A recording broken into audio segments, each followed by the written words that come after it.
in a hurricane, but I know that you'll help me through.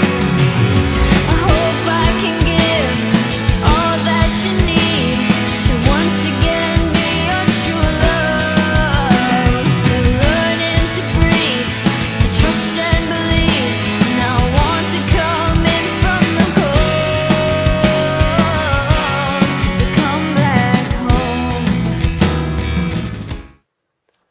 Hello, guys. I'm here today to talk a little bit about the origins of the song To Come Back Home. I thought it'd be cool since we have a video out right now for the song and tell you a little bit about where the song came from and a little bit of the writing process and arranging and recording process for it. I wrote the song a few years back before Why Not existed, actually. And it was during a kind of a weird time for me. Um, wasn't a happy guy. I was going through some stuff, but a little bit of a dark period. And I just wrote this song. Sometimes when you write, it's like therapeutic. You're sort of talking to yourself and working through things. And the song really, I had no intention for it to really go anywhere. In fact, it didn't. There was one artist that was supposedly going to cut it for a record, but that just fell through. And so it just sat around and I kind of forgot about it.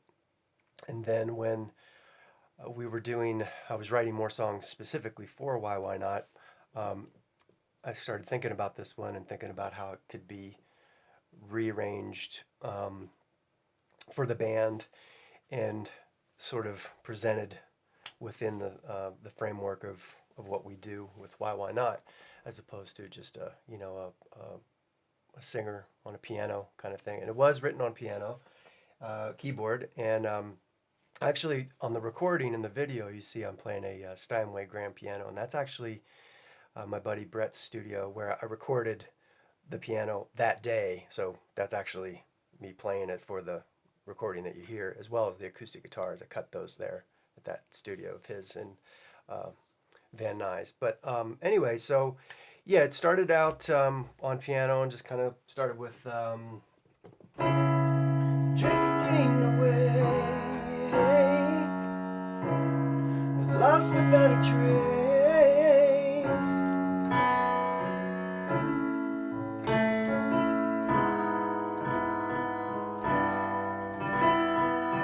So kind of that type of vibe, and as I say, when it came time to record it for Why Not, I was thinking, well, how are we going to do this to, as I usually do, try to think as a producer, you want to present everybody in the best light, present the song in the best light, and figure out ways to feature each musician throughout the song, as well as have it sort of build, sort of start with an emotional beginning, build a little momentum, and then I wrote in the guitar solo section, which is actually in a relative minor key, to give that a lift, and then it sort of crescendos with the guitar solo into the last chorus, which I can talk a little bit more about the arranging for that as well. And then it sort of comes to a conclusion, a resolve kind of conclusion at the end of the song.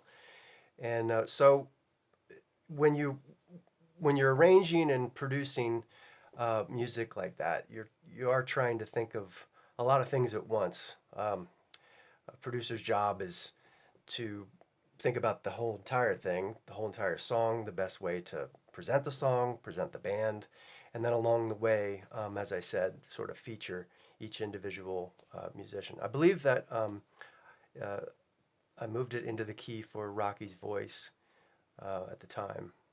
I'm not sure. It might be the same key that I wrote it in, but I'm not totally sure. I'd have to listen to the demo.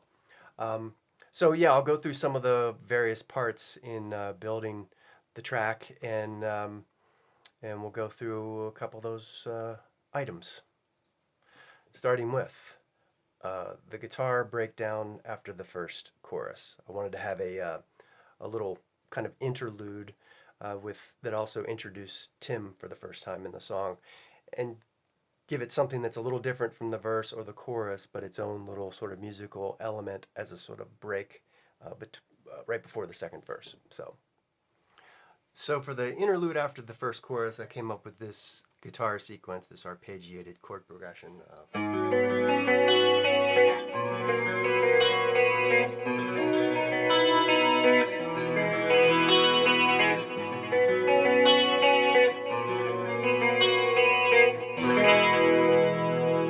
So I thought that was kind of cool because it, rather than a solo that was just sort of taking over for a lead vocal or a melody, it has sort of some melody in it, as well as some texture and some flow and kind of a sweeping type of feel to it.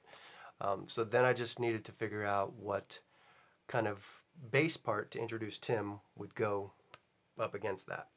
So to complement that guitar part, I wanted to sort of have a punctuating bass part that wasn't sort of doing the same kind of rhythm. So came up with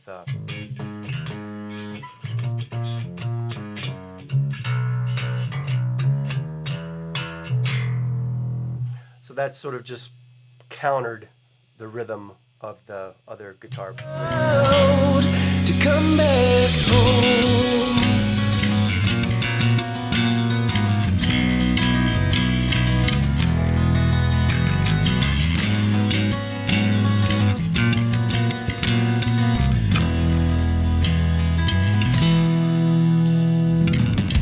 So I think that pretty much covers it. I'm sure there's more I could talk about, but I don't want to bore you guys too much with details. But so thanks for watching, and hope you enjoyed it and got something out of it. And thanks as always for being a member of the Social Distance Club. We really appreciate it. It's really been a huge help and getting us through all this. And we're looking forward to seeing you guys out there on the road, hopefully soon. Take care. Bye-bye.